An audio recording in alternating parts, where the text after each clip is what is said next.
ಚಿಂದಿ ಉಡಾಯಿಸೋ ಖಾರ ಬಣ್ಣ ರುಚಿಯನ್ನು ನೀಡುತ್ತದೆ. ಮೆಣಸಿನ ಪುಡಿ ಚಿಂದಿ ಉಡಾಯಿಸೋ ಖಾರ ಬಣ್ಣ ರುಚಿ. ಕೈ ಶಾಸಕ ಕೊತ್ತೂರು ಮಂಜುನಾಥ್ ವಿರುದ್ಧ ಬಿಜೆಪಿ ಹೋರಾಟಕ್ಕಿಳಿದಿದೆ. ನೋಡಿ, ಕೊತ್ತೂರು ಮಂಜುನಾಥ್ ಕೊಟ್ಟಂತ ಹೇಳಿಕೆ ವಿರುದ್ಧವಾಗಿ ಬಿಜೆಪಿ ಕೆಂಡಾಮಂಡಲವಾಗಿದೆ. ಈಗ ಕೊತ್ತೂರು ಮಂಜುನಾಥ್ ವಿರುದ್ಧ ದೂರು ದಾಖಲಿಸುವುದಕ್ಕೆ ನಿರ್ಧಾರವನ್ನ ಮಾಡಲಾಗಿದೆ. ಬಿಜೆಪಿ ಲೀಗಲ್ ಸೆಲ್ನಿಂದ ದೂರು ದಾಖಲಿಸುವುದಕ್ಕೆ ಸಿದ್ಧತೆ ನಡೆದಿದೆ. 15ಕ್ಕೂ ಹೆಚ್ಚು ಜಿಲ್ಲೆಗಳಲ್ಲಿ ಇವತ್ತು ದೂರು ದಾಖಲಿಸೋದಕ್ಕೆ ಬಿಜೆಪಿ ಪ್ಲಾನ್ ಮಾಡಿಕೊಂಡಿದೆ. ಏನು ಕೊತ್ತೂರು ಮಂಜುನಾಥ್ ಅವರು ಹೇಳಿಕೆಯನ್ನ ಕೊಡ್ತಾರೆ?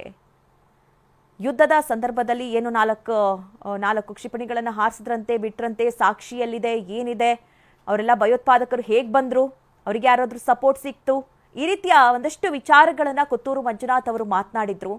ಅಂದ್ರೆ ನಮ್ಮ ಸೈನಿಕರ ಬಗ್ಗೆಯೇ ಅವರು ಗೌರವವನ್ನ ಇಟ್ಕೊಂಡಿಲ್ಲ, ಅದರ ಬಗ್ಗೆಯೇ ಪ್ರಶ್ನೆ ಮಾಡ್ತಾ ಇದ್ದಾರೆ. ಹೀಗಾಗಿ ಕೊತ್ತೂರು ಮಂಜುನಾಥ್ ಅವರ ವಿರುದ್ಧವಾಗಿ ಭಾರಿ ಮಾತುಗಳು ಕೂಡ ಕೇಳಿಬಂತು. ನಿನ್ನೆ ಬಿಜೆಪಿಯ ನಾಯಕರು ಹರಿಹಾಯ್ದ್ರು ಕೊತ್ತೂರು ಮಂಜುನಾಥ್ ವಿರುದ್ಧವಾಗಿ. ಆದ್ರೂ ಕೂಡ ಕೊತ್ತೂರು ಮಂಜುನಾಥ್ ತಮ್ಮ ಹೇಳಿಕೆಗಳನ್ನ ಸಮರ್ಥಿಸಿಕೊಂಡ್ರು. ಹೀಗಾಗಿ ಕೊತ್ತೂರು ಮಂಜುನಾಥ್ ವಿರುದ್ಧವಾಗಿ ದೂರು ದಾಖಲಿಸೋದಕ್ಕೆ ನಿರ್ಧಾರವನ್ನ ಮಾಡಿದೆ ಬಿಜೆಪಿ.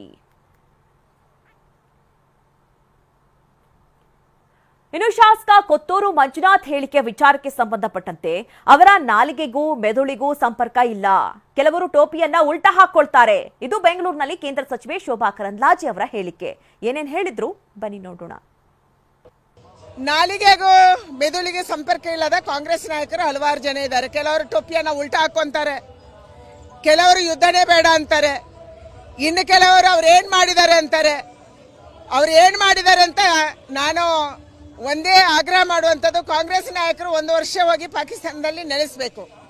ನಮ್ಮ ಸೈನಿಕರಲ್ಲಿ ಏನ್ ಮಾಡಿದ್ದಾರೆ ಅದನ್ನು ನೋಡ್ಕೊಂಡು ಬರಲಿ, ಪಾಕಿಸ್ತಾನದ ಪರಿಸ್ಥಿತಿ ಏನಿದೆ ಅದನ್ನು ಅಧ್ಯಯನ ಮಾಡಲಿ. ಆವಾಗ ಅವರಿಗೆ ಅರ್ಥ ಆಗುತ್ತೆ ಭಾರತ ಅಂದ್ರೆ ಏನು, ಪಾಕಿಸ್ತಾನ ಅಂದ್ರೆ ಏನು. ದಯಮಾಡಿ. ಇನ್ನು ಕೊತ್ತೂರು ಮಂಜುನಾಥ್ ಸೇನೆ ಶೌರ್ಯವನ್ನ ಗೇಲಿ ಮಾಡಿದ್ದಾನೆ. ಚಿತ್ರದುರ್ಗದಲ್ಲಿ ಬಿಜೆಪಿ ಸಂಸದ ಗೋವಿಂದ ಕಾರಜೋಳ ಅವರು ವಾಗ್ದಾಳಿಯನ್ನ ನಡೆಸಿದ್ದಾರೆ. ಕಾಂಗ್ರೆಸ್ ಶಾಸಕ ಕೊತ್ತೂರು ಮಂಜುನಾಥ್ಗೆ ನಾಚಿಕೆ ಆಗಬೇಕು ಅಂತ ಹರಿಹಾಯ್ದಿದ್ದಾರೆ. ಏನೇನು ಹೇಳಿದ್ರು ಬನ್ನಿ ನೋಡೋಣ. ಕೊತ್ತೂರು ಮಂಜುನಾಥ್ ಅನ್ನುವಂಥ ಶಾಸಕ ನಮ್ಮ ಮಿಲಿಟರಿ ಶಕ್ತಿ ಮತ್ತು ಶೌರ್ಯವನ್ನು ಗೇಲಿ ಮಾಡ್ತಾನಂದ್ರೆ ನಾಚಿಕೆ ಹಾಕ್ಬೇಕು ಅವನಿಗೆ.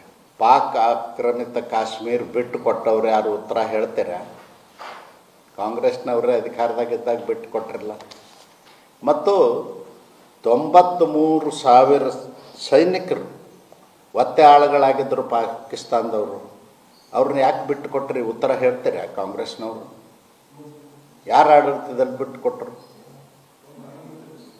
ಕಾಂಗ್ರೆಸ್ಸಿನ ಆಡಳಿತದಲ್ಲೇ ಬಿಟ್ಟು ಕೊಟ್ರಲ್ಲ, ಅದಕ್ಕೆ ಉತ್ತರ ಹೇಳ್ತೀರಾ? ಅದಕ್ಕೆ ಇಂಥ ಬೂಟಾಟಿಕೆ ಮಾಡೋದನ್ನು ಬಿಡಿ. ಬೂಟಾಟಿಕೆ ನೀವು ಮಾಡ್ತಾಯಿದ್ದೀರಿ. ಮತ್ತು ಏನು ಇವ್ರ ಮನಸ್ಥಿತಿ ಅದ ಕಾಂಗ್ರೆಸ್ನವರು ಕೆಲವರು ಮಾತಾಡ್ತಾ ಇದ್ದಾರೆ.